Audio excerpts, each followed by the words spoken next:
You're listening to WRUULP, Savannah, Georgia, 107.5 FM, WRUU.org. We are Savannah Soundings, community radio with global soul. Check, check, 1, 2. Hope you like a little country, some rock and roll and blues, 'cause we sure love playing for good people like you. Let me know if you can hear me. Check, check, 1, 2. Welcome to Music Local and Sustainable, the radio show that features discussions with and the music of local musicians. I am your host, Dave Lake. Tonight, we have in the studio the new Queen of Blues, Danielle Hicks. Danielle is releasing a new album on this Saturday, August 12th. Welcome, Danielle Hicks. Hi, Dave. Thank you so much for having me on your show. Let's first start off by getting a feel for who Danielle Hicks is. So why don't you tell us about your musical journey to this point? Okay. I was born in South Georgia, and I was raised by my mom. She had me pretty young, and my dad was in a good old Southern rock band pretty much my entire life. You were raised in a musical family? Yes. Dad plays guitar, my mom sings, little brother plays drums. Sister's a doctor, so she got a get out of jail free card. My fondest childhood memories are definitely at some sort of outdoor festival that my dad was playing at, falling asleep on hay bales in a barn in South Georgia, my dad rocking out to Led Zeppelin and Stevie Ray Vaughan and Jimi Hendrix, Pink Floyd. Those were my early influences. And then on the flip side, my mom had quite a collection of music, and hers was much more Madonna and Paula Abdul and Taylor Dane and Pat Benatar and Bonnie Raitt was a huge one, Tracy Chapman. So I kind of had a little bit of the rock from Dad and a good bit of the female vocalist from Mom. At the age of 6, I'd say, I asked for one of those good old school karaoke machines. It even had a cassette player, Dave. Dating myself now. So I was very interested in singing from an early age and started practicing on my Sound Choice karaoke tape. It was basically my way of practicing. It gave me an opportunity to hear a rendition of a song and practice it and work on it. And I had Mom's guidance there, like, oh, you got to bring it up a little there, or no, bring it down a little. No real young formal training, but definitely musical people who could lead me in the right direction. There was no, oh, you're just wonderful. There was, all right, well, keep practicing. Keep working on it. Yeah. Well, that's probably the best type. Oh, yeah, definitely. To sort of shape and develop your talent, but give you the confidence that you can do it. And I entered my first contest when I was 7, Georgia Big Pig Jig. That was really, really fun, exciting, and still remember how nerve-wracking it was to get up on a big stage at a young age. I was always in chorus. I was always whatever opportunities I could find in Tifton, Georgia, to sing. When I think back on my childhood and being in such a, people would say, very rural area, I managed to always find opportunities to perform live. I even remember some of the funniest ones were for a group of old fishermen that had this fisherman's club that my mom knew him since she was a little girl, and I went and sang songs to him when I was 12. From the time I was about 7, I was always consistently finding opportunities to either do a contest or just basically get on stage and sing. I did chorus and always went out for the solos. And then I went up to New York when I was 17, 2 weeks out of high school, full talent scholarship to the American Musical and Dramatic Academy on Broadway. That was an amazing training program. At the time, it was a conservatory program for acting, singing, and dancing. I did go into the program for theater. I wasn't musical theater. So although there was vocal training and there was dance training, it was actually very focused on acting. It definitely roughed me up a little bit. Because in the past, I'd always been so interested in singing, being from a small town. There wasn't tons of competition. Then to go into a school where I'd realized quite quickly that as far as acting goes, I was very, very inexperienced. I would just crave them to give us a musical assignment so I could actually feel like I knew what I was doing. I definitely did graduate the program knowing that I did not really want to be an actor. Even just hearing their hustle and the going to acting auditions and all that, it sounded terrible to me. It did not sound like something I wanted to do. Not that the music business is so much easier, but I just felt like it was more of a fight worth fighting for me. While in school, did you have musical gigs? During that intense program, no. They kept us so busy. It was not just all fun getting up and acting. I mean, there were intense character analysis and papers, and if you weren't rehearsing a scene for one class, you were rehearsing for another scene for another class. I mean, so we were very, very busy during the program. I think, too, I was just so wrapping my mind around living in New York City. I was 17 in New York City starting that program. I was 19 when I graduated. It wasn't until I graduated and realized I had to figure out something that I really started wrapping my mind around meeting musicians and getting in a group. After that, did some just living in New York City. Needed money fast, and I went to good old classic New York City bartending school. But pretty quickly formed a group and started performing around Bleecker Street and all over the Lower West Side and a little bit on the Upper West Side and playing several times a week. One of my best gigs in New York, or I guess one that felt pretty big to me at the time, was in Times Square at the Paramount Hotel. That was nice, seeing posters up in Times Square. I had a weekly gig there. I played every Saturday night. I performed my one-woman show, much more pop influence in my early 20s at that time. That was really fun because then so many of my colleagues would come over to the gig, and the cast of Saturday Night Live would a lot of times come over and sit in the corner and watch the show, and it was definitely fun. They gave me a hotel room every Saturday night in Times Square. When you live in New York City, you avoid Times Square until someone just offers you a nice free hotel room. Then you're like, oh, okay. So after your gig, you could just go there. Yeah. And so where did you go from there?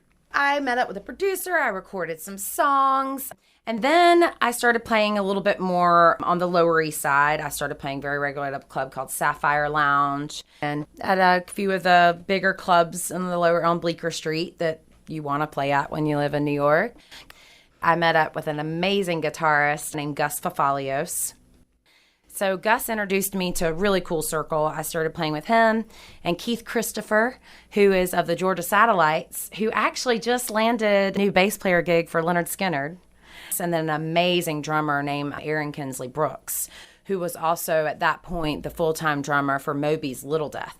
I mean, getting in with those guys all of a sudden, as a young girl who, yes, I'd played in my dad's band, and that was really exciting, but this felt like I was playing with pros, and it was exciting. They introduced me to a whole different style of kind of New York rock and roll. Gus and I had a really cool regular Upper East Side gig at a club called Sojourn. When I left New York, I left him our gig, and he's like, that's still, to this day, it's one of my favorite gigs, and that was fun. When you have a weekly gig like that in New York, you can kind of have a packed-out house each time because New Yorkers are so busy. They're not going to make it every week, so they're not going to get sick of you. So when they can, you feel the love, so it's awesome. So you started then probably with sort of a Southern rock, pop sort of style, and they introduced you to more general rock. When you were in New York. And so was that pretty much your style in New York? Yeah, I did. I honestly had not even really started delving into blues yet. I was pretty much wanting to do rock and roll. But of course, I think you can't help it with music. The more you go into something, you get to the roots. And of course, blues was there all the time. I just had not quite really delved into BB and Etta James at that point for some reason. But yeah, that was, I think it was when I relocated here in Savannah for some reason, something about the South. I don't know why, but the blues is very, very connected to the South. So you were a bartender? Yes, bartended for years. It actually was not until I came down to Savannah and saw that I could pretty much make the same amount of money that I was making in New York City for gigs, but with less than half cost of living, to actually start to wrap my mind around where I might actually not have to work and bartend 50 to 60 hours a week. After 10 years in New York and playing music, I came down with my sister. She started medical school here at Mercer's Memorial Satellite Campus. I came down for a few months to kind of get out of the city, and I wound up really falling in love with Savannah's charm. And at the time, it was Livewire Music Hall. I really felt to me that in that particular club, there was a community of musicians who really wanted to help each other play more and bigger, better gigs. And that was a really neat atmosphere. And that was kind of my introduction to the Savannah music scene. First place I ever played a gig and all that good stuff. Then Savannah really rewarded me with that cool show with Huxley Scott. That was really, really an honor to get up with one of Savannah's greatest blues singers. So that was nice. Was that really Savannah's introduction to you as a blues singer? I felt like it was the first time that Savannah really acknowledged me as a blues singer. Yeah, I really do. Because, I don't know. I think, yes, my stuff has some interesting crossing of genres. But I still think if you just broke it all down and you stripped it down to just the vocals and the guitar, it's blues. It's blues with some rock.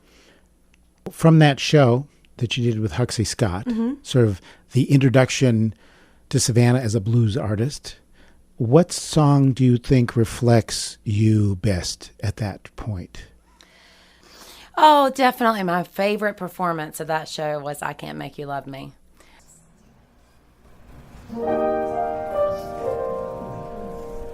Cried too much,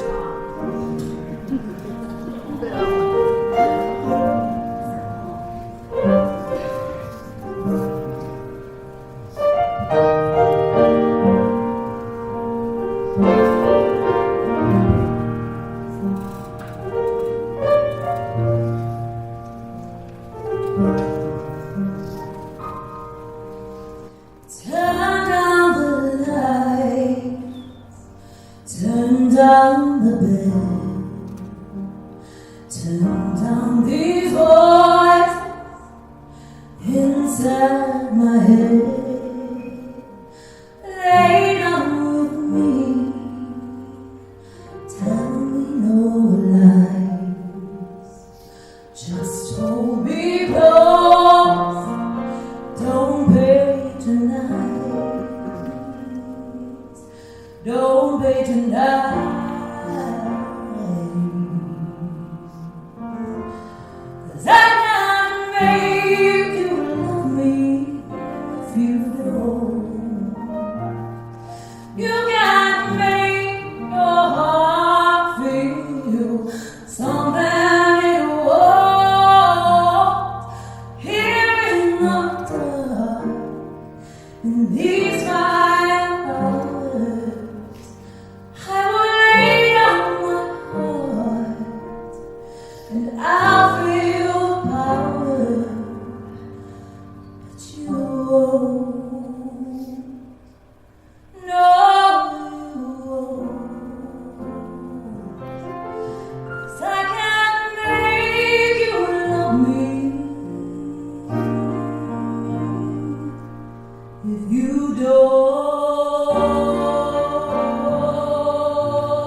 Something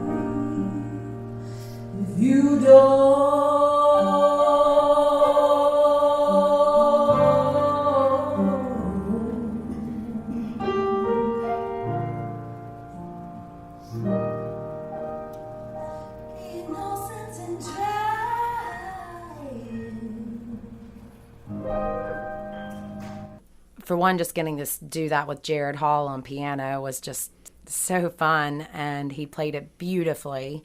And my fiance picked on me so bad because he said, "Oh, babe, you killed that song." He's like, "I looked around and there wasn't a dry eye in the house." And I'm like, "Really?" And he's like, "Why are you so happy to make people cry?" I'm like, the blues. That's the blues. That's why they call it the blues. But there was just something about that, because that song, I like to make eye contact with people and look at them. But there's a few songs that I sing that I actually cannot sing them well and tap into that kind of individual personal element without it tugging at some heartstrings of my own, where I'll be crying through the song instead of singing it. And that's maybe too much blues. And so, that was one of those songs that I did. I kind of just had to close my eyes and go there and hope that I was conveying the feeling that I think that beautiful song brings out in me. And so then when he said that everyone was crying, it was like a little tiny bit of a yes moment. It's like, just because I've loved the song for so long too. I mean, I think the first time I covered that song, I was probably 13, well before I was aware of what in the world that song was talking about. Tonight, we have in the studio the new Queen of Blues, Danielle Hicks. Talking about covers versus originals. In your regular performances, how do you divide between the two? I like to do an original or two, and then I like to do a couple of covers. I only do covers that I really love. When people say things like that, like, "Oh yeah, you got to do the covers. You got to do the covers to appease people." And I do covers to make people happy, but I still do covers that speak to me and that mean something to me. And so when people love them, that's the best of both worlds. But I don't just pick a set list of songs that I think will be popular. That's not why I do it. I am writing already for the second album. I'm 3 songs in, done for the second album. And covers are probably going to start fading away more and more for me as I move forward in my career now. The experience with recording with Jim was so inspiring. And he said things like, he's like, "I like this album, but your second album's going to be better." He's like, "You're just going to keep writing better songs." And it's just, he's like, "Don't get too tied to this one because you're going to come up with better material." And I left there with this drive to prove him right. So I do foresee, especially my goal right now is the festival circuit. And that is very exciting to think about, being able to do an hour or an hour and a half set to where I could basically do 2 of my favorite covers and all originals, just to surprise people with a few covers. I look forward to that a lot. Let's talk about the new album. Okay. The new album is Honey. Honey. The release party for the new album will be this Saturday, August the 12th. And that is going to be over on Defusky Island. Yeah. We're having it at the Freeport Marina. Why? Why over there? Well, not downtown? and I am. Now, Savannah, I love you. I'm going to give you an event downtown. Do not worry. I'm just still working out a few details on that. That ferry ride is pretty costly. And the middle of August is pretty hot. I do know it's hot. But Defusky Island is magical. And if you haven't been, when Doc said to me, "Hey, the boat could be yours for that day. Fill the boat. Make it your party." There was something that I was very allured by that, because I wanted to give my fans something special. And that's all there is to it. We'll have CDs on the 12th. I'm going to throw an awesome event in downtown Savannah. It's probably going to wind up being in late August or early September. I think there'll be a surprise guest, and it'll be really, really fun. But this is just my opportunity to, offer you guys something special. Come take a boat ride, explore the island. The beach on Defusky is absolutely gorgeous. And I think that some people might shy away from it because, one, they don't have someone to go with, or they're not sure. And so I just thought it'd be a fun time to get a group of people together, celebrate, take a little adventure, say hey to some dolphins, and have a good time. But we'll definitely have something in Savannah. So let's talk about the new album. I'll tell you, first off, you lead off with the producer, Jim Scott. And that's the first thing that catches your eye if you're into music. Mm-hmm. And how in the earth did you get hooked up with Jim Scott? Good old-fashioned email. So I got to shout out to my amazing fiance, Blake Crosby, on that front. He would never forgive me if I did not give him due credit. 2 Septembers ago, me and Nate Saraceno and Ben Kaiser and Ira Miller, we all went up to Massachusetts and we played a music festival called Wormtown. Really cool festival that's been going on for 18 years. This year will be 19. And George Porter Jr. was the headliner. So cool. And my first taste of really being in a big festival. Well, one of the bands that played on the main stage before George Porter Jr., I played on the Verneville stage, was a band called The Broadcast. And The Broadcast, they're based out of North Carolina. She's actually a vocalist out of New York City that trained in New York for a while. But she sowed her oats in North Carolina, and I've seen them now at the Spirit of the Swanee Music Park. Then I saw them at that festival where I played. My fiance is like, how are they on the main stage and you were on the side stage? What are they doing? We've seen their name on a few festivals, and like I said, festivals are my goal right now. So he started basically just looking into their career, seeing their timeline. He's like, it looks like they were just kind of doing this with their first album, and it doesn't look like they were doing much more here. He's like, but after they did this album with Jim Scott, he said it seems like that's when their tour schedule started taking off. And he's like, you need to send that guy an email. Of course, in my mind, he's not a musician. God bless him. And I just love that he has that much faith in me. He's like, she's no better. Send him an email. Send him some of your songs. And of course, honestly, Dave, I did it. I sent the email. There were a couple of tracks of the songs that I had recorded up in Charleston. And I look back at it after I actually had my first phone interview with him, and I laughed out loud because I was like, geez, almost in the email, you could tell I didn't think that I was actually going to ever talk to Jim Scott. It was like, one little tiny paragraph and 3 songs. And even Blake said, why did you include that song? I included one of my originals that have just given me the hardest time, and that actually got cut from the album, and I'm so glad. But he's like, why did you put that? I was like, well, I put 2 of my favorites and 1 of my worst because I didn't want to come across false. I wanted him to hear my best and hear my worst, so he really knew what he was getting into. So, of course, I did not email Jim Scott directly. I emailed his manager.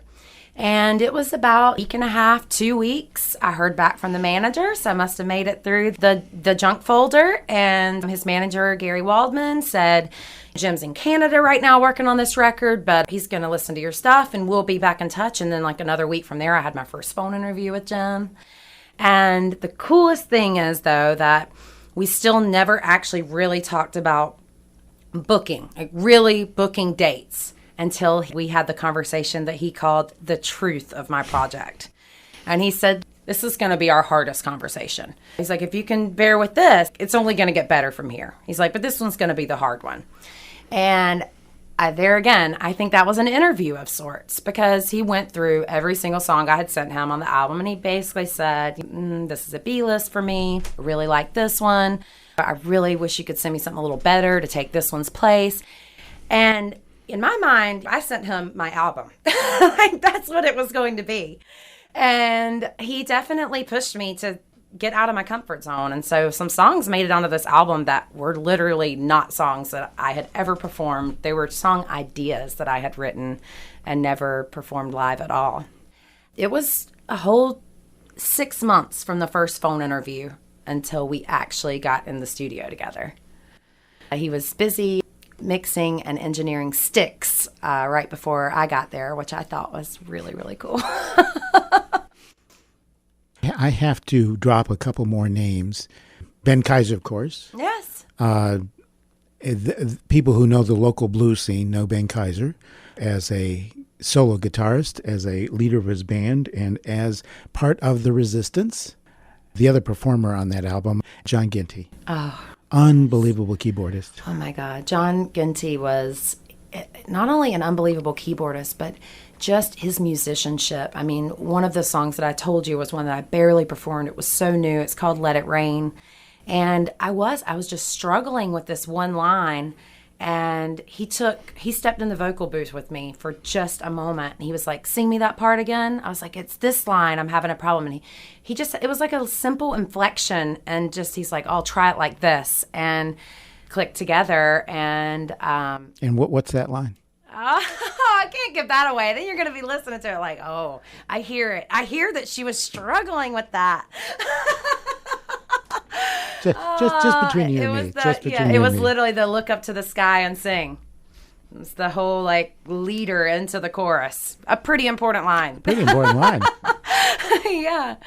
But yeah, he helped me with it. And that's one of those songs that I am going to just listen to. And I'm going to always nitpick that one and think that I could have gotten it better because I just didn't perform it and get to spend as much time with it as I did some of the other songs. So, but that's all right. So tell me more about the recording experience that you had with someone as experienced as Jim Scott. The way he worked with not only me, but all of the musicians. Now, I was in a really premier situation, too, because every one of the players, some of his top picks that he wanted on the record happened to be in town, and he made that happen. Ginty being one of those awesome gifts, and then Jesse Ingalls, too, on bass was just awesome. And it was amazing to me how much each one of those guys, I really felt like they came in there to help me create something awesome. And that was just really, really cool. But Jim, the way his whole flow is so nice. He's very cool and collected and confident, but his ear is just outstanding. Every single song, actually, we never took more than 5 takes. So even just that vibe, I loved some of his sayings. I don't like it. I love it. So there was no interrupting us in the middle of a track. He'd let us go all the way through and then, how are you feeling? Any confessions? And I asked different things, but I would love right before he would send us off to do another take, don't let me down. It's little things, but you really do not want to disappoint Jim Scott. You want to make him happy. And I feel like on day 3 of vocals, I even at one point said, when are you going to yell at me and tell me I suck or something? And he was like, why would I do that? I'm like, I don't know. I just thought that's what you were going to do. But it was a very nurturing, how you doing? How's the voice? How you feeling? Just a really, really warm, welcoming atmosphere. And I mean, we stayed there. We barely left for 10 days. We were there from 11 a.m. until midnight, 1 a.m. and ate lunch and dinner there. Just that was our spot for 10 days. It sounds like he never interrupted the takes. No, I mean, I can't remember even once. And that was actually very different from some of my other recording experiences with much less experienced engineers and producers that thought they needed to get their word in there. And that really surprised me because, of course, there were times where I felt like I messed up and that wasn't good. Like maybe he should have stopped me, but he didn't. And I actually feel like I realized that was so good for morale and for really just getting the flow and getting into the song. It was all a process that was very fluid. There weren't a lot of stops and starts and let's try, there were no piecing together. It was, okay, let's nail it this time. And that was really cool because I really did think that I was going to be doing tons of vocal overdubs and just getting everything perfect. And he really pushed me to be brave and stay with a lot of my live takes. And that was hard for me in some ways. There were some things that he really loved vocally that in my mind, I thought it was a mess up. I was like, oh, it's a weird squeak. And he's like, I love it. I'm like, what? He's like, yes, we're keeping that. You don't argue. He has 7 Grammys. I currently have 0. So when I was getting a little crazy when we started getting into that final, okay, once this is done, we're moving on to the next song. We don't have time. We don't have the budget to come back to this. This is done. And I started getting a little crazy about the vocal edits and worrying about everything. He's like, I like it. He just told me, this is above my line. Like, okay, Grammy years, you've he even called attention to it. Like, if I say this is above my line, you need to live with it. He's like, unless we had a Beatles budget, then we could nitpick everything. And he's like, but we're making a record happen quickly. And we did. Are most of the cuts pretty much live? Oh, yeah. He... Not a lot of overdubbing? No. He said basically I can print on the record that everything was tracked live except for select overdubs and guitar solos.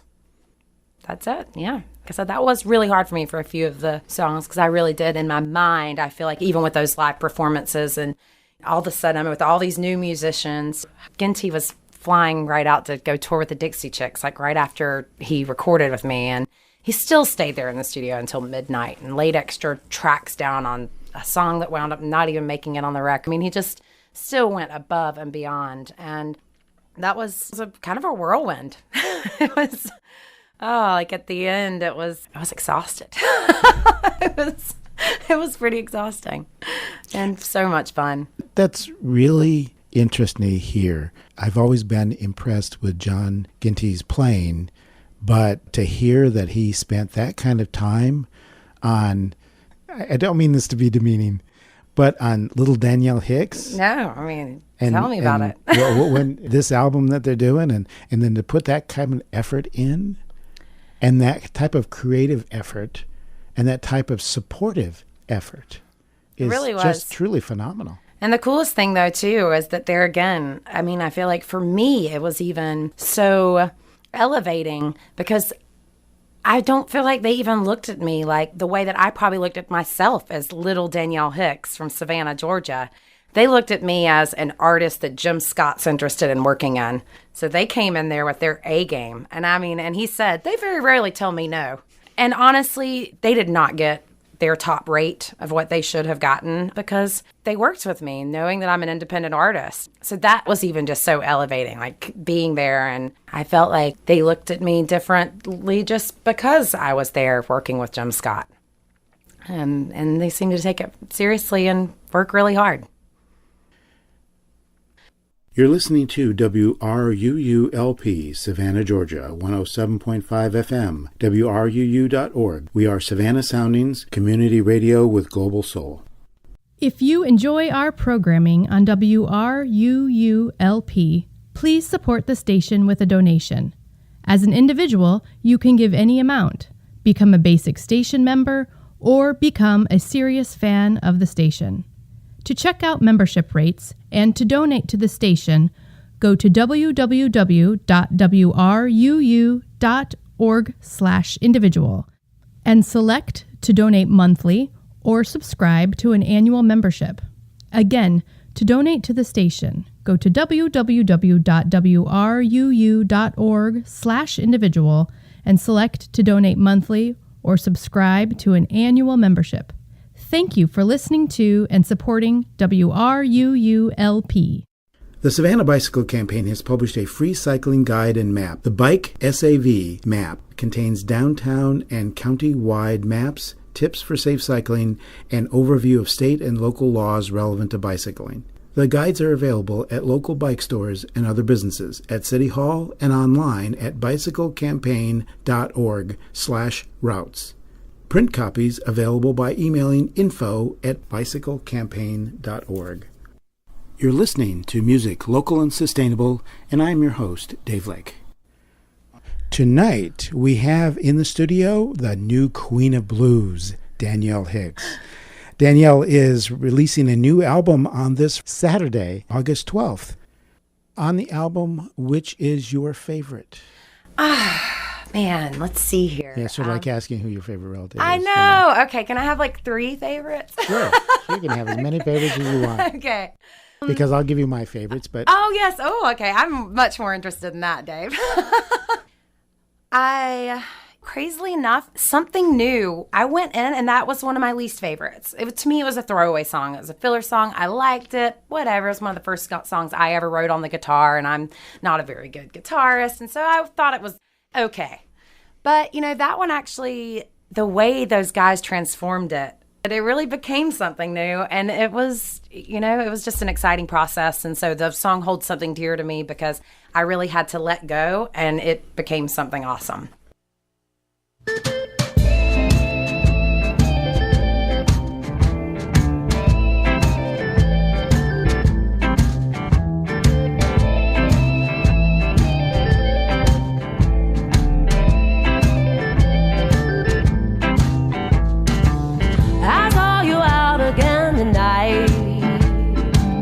Feeling good and time and nice. By the way, I'll ask you meeting. I say you and me are cooking. The air is thick, the bass is kicking, and we're both swaying to the rhythm. By the lyrics, the your head. I say, I know what you're thinking. Let's start talking, baby. Your silence drives me crazy. For the tension across the road. Let's start something new. Let's start something new. Let's start something new.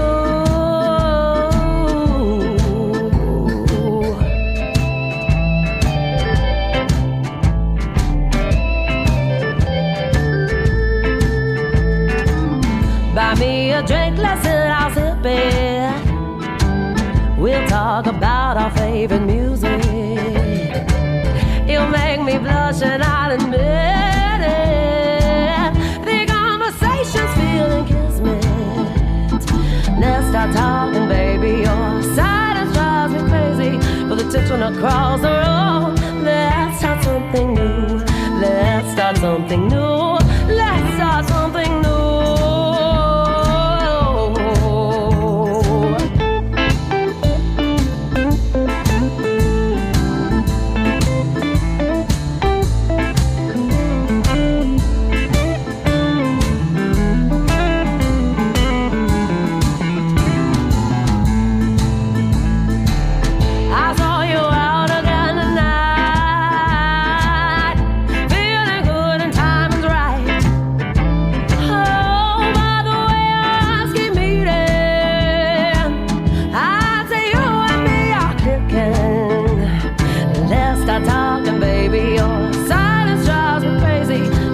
Across the road, let's start something new. Let's start something new. Let's start something new.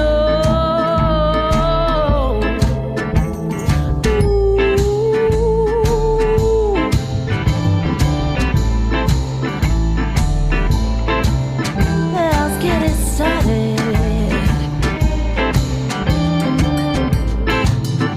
Something new.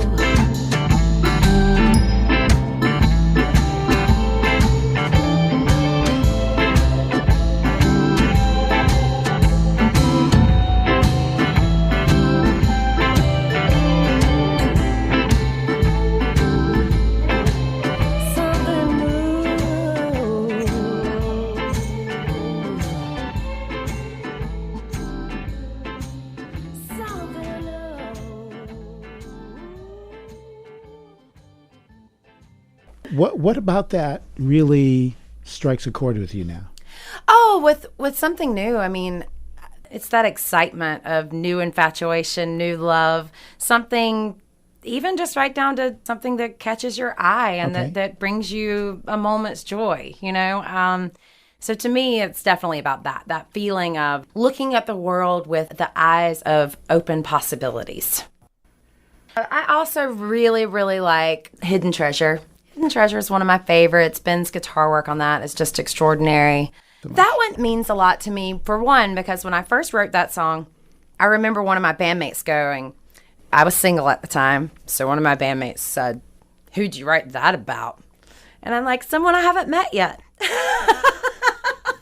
And very shortly after that, I met my fiance, who honestly is my biggest backer. I really could not quite wrap my mind around doing what I did and going out and recording with Jim Scott without him and his support and his being my biggest cheerleader. That song to me it really does embody that possibility of something being better than you ever thought it could be. Yeah, I just love it. And it's a rocker. You want to dance. I like that too.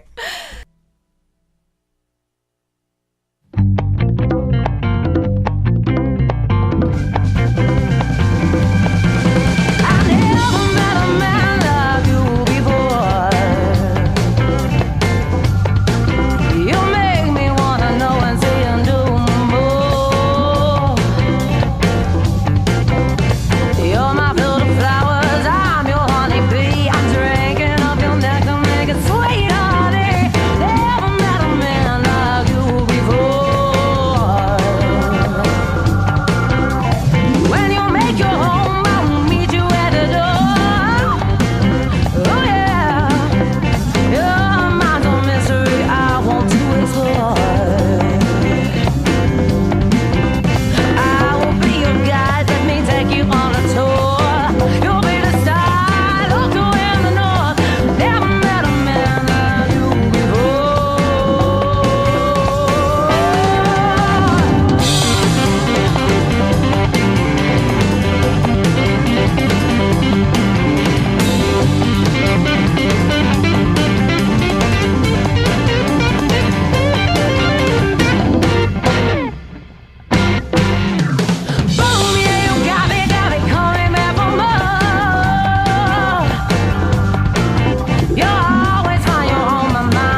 pick a third component on the album.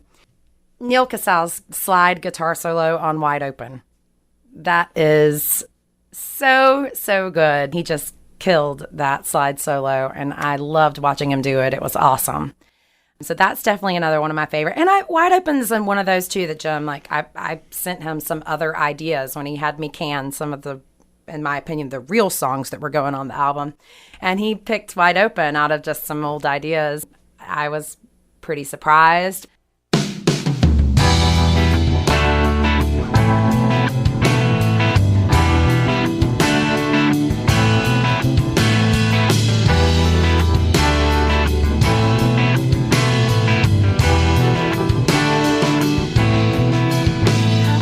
Down in South Georgia, and I miss the country.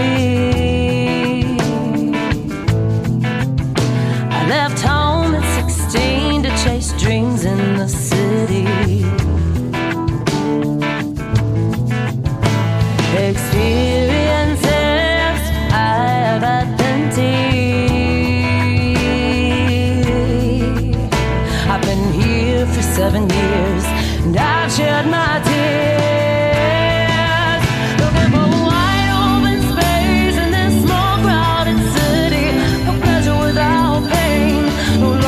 Without game, wide open space in this small crowded city. I'm looking around, won't stop till I found a space that's wide open. Wide open. I used to play in the river and ride dirt roads all night. Now I work in the McGraw-Hill with those serious guys. Relationships, oh, we're not that tight. Well, with the way some men are, you still ask me why. Looking for a wide open space in this small crowded city. No flowers without rain, no winter without spring. Wide open space in this small crowded city. I'm looking around, won't stop till I found the space is wide open. I've been a scholar, I've been a fool, been in the struggle, falling in and out of you. It's too late to play it safe. I've broken all the rules, and I'll tear up the honor between me and you.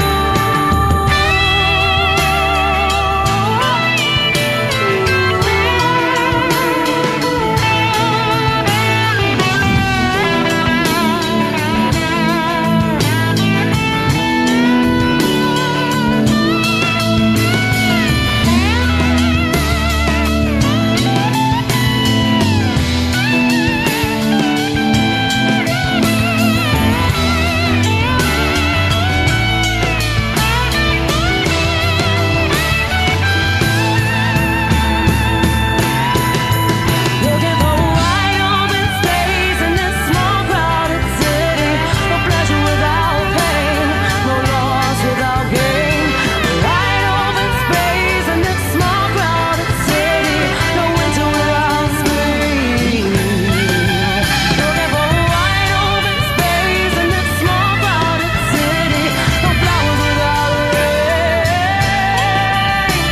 A wide open space until you can lean. All I can see is a space that's wide open.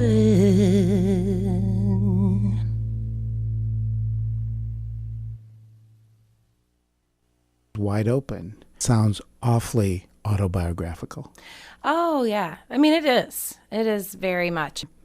As I wrote that in my little Upper East Side New York apartment at a point where I do feel like I was probably a little homesick, feeling a little lonely. It's crazy that you can feel lonely in a city like New York, but you really can. When there's so many people around, I find that it is a little bit easier to lose track of your identity. You feel almost like you become part of the sea. So I think that song kind of came out of that, me maybe really wanting to refresh my own memory of who I am and where I came from. Tonight, we have in the studio the new Queen of Blues, Danielle Hicks. Danielle is releasing a new album on this Saturday, August 12th. Why did you, or in combination with Jim, decide having Redbird as the first song of the album? That intro with Ginty and the organ is pretty amazing. So, I mean, that might be it.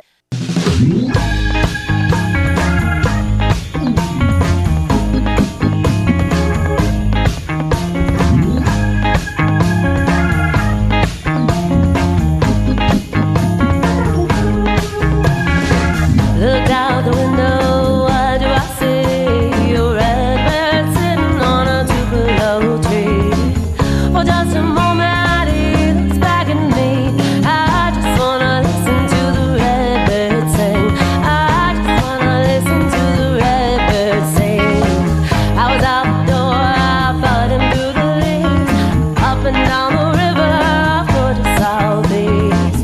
For just a moment he looks back at me. I just wanna listen to the redbird sing.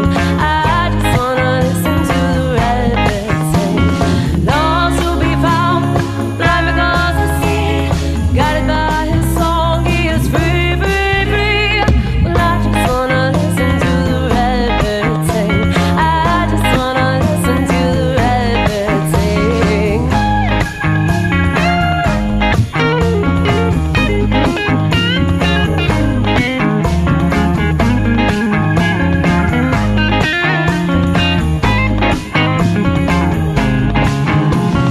Busy, busy bees making honey from tupelo trees down by the river in Georgia southeast.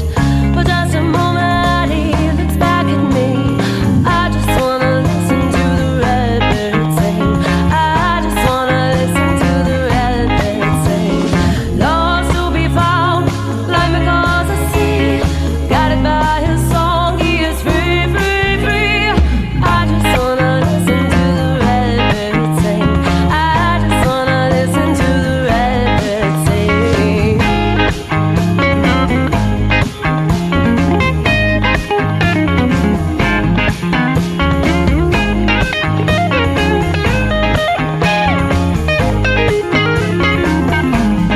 Oh, this is meant to be. We love these tupelo trees down by the river in Georgia southeast. For just a moment he looks back at me. I just wanna listen to the redbird sing. I just wanna listen to the redbird sing. Lost to be found, blind because I see. Guided by his song, he is free, free, free. I just wanna listen to the redbird sing. I just wanna listen to the redbird sing.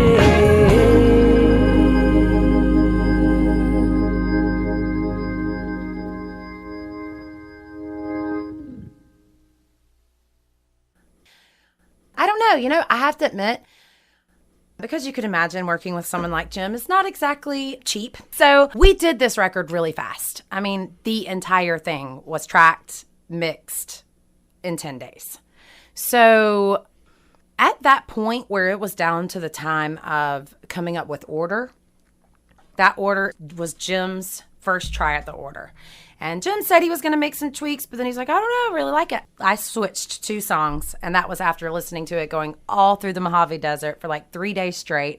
We had no service, so the only thing we had to listen to was that CD from Flyers. So we just listened to it on repeat nonstop. It was crazy. And after almost a solid week of that, we decided to make the one little change in order. So at that point, I feel like I won't say I was emotional, but there was, it was like finally coming to an end. There was this bittersweetness of actually like almost not wanting it to end, but being so excited that it finally done. And I was so thankful to have someone with Jim's expertise and experience to do that part for me. I have to admit, I never asked him why. I just listened and was like, yeah, this works. Thank you. Because I did not want to have to do that. And that was awesome that he was able to nail it on his first try. Well, actually, that was my thinking, because lyrically, it's probably not the strongest song. Yeah. But right off the bat, with John Ginty's keyboard that says, this is where we're going with this album. This is where we're going. And that's what you have to do with that first cut. Oh, yeah. Redbird almost didn't even make it on the album. Like, it was one of the... probably exactly what you're saying. It was a little bit more personal for our area. And so, it was one of his but I think there again with John Ginty, and then Jesse Ingalls brought in the stand-up bass for that one. And then Jimmy Paxson, an amazing drummer, he set up this crazy, what they call the suitcase kit, where he literally had a suitcase as a bass drum. So I think there was just... It starts the whole album out with the type of creativity musically that you can expect throughout the entire thing. Well, just to show you that I'm not making this up, you can see the stars. So I've already identified the songs. Drum roll. Yeah. Wide Open. Wide Open. Really? Okay. All right. Hidden Treasures.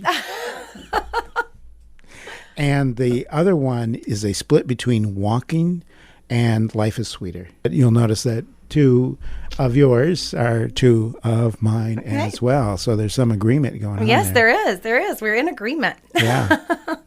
The thing that sort of surprised me off of the first album, I didn't know where to place it. I gotcha. I'm indie tween. Yeah. Yeah. Indie alt blues. I don't know. The whole album is revelatory in the sense of the scope of what you do as a writer and what you do as a performer. If there's any reason to get this album, to me, that would be the overriding reason, because it sort of gives a whole new perspective on all of the genres that are in Danielle Hicks. On the first listen, that's not what I expected. And then with each subsequent listening, you are transported by the sound that just engulfs you. You're making me blush, Dave. You're sweet. So let's still talk a little bit about writing songs. Okay. What comes first, the lyric or the music?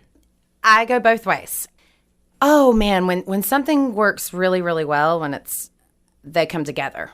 It's usually kind of a tagline with the hints of a melody. Melody might change as I add more words and come up with more of my idea of the entire outline.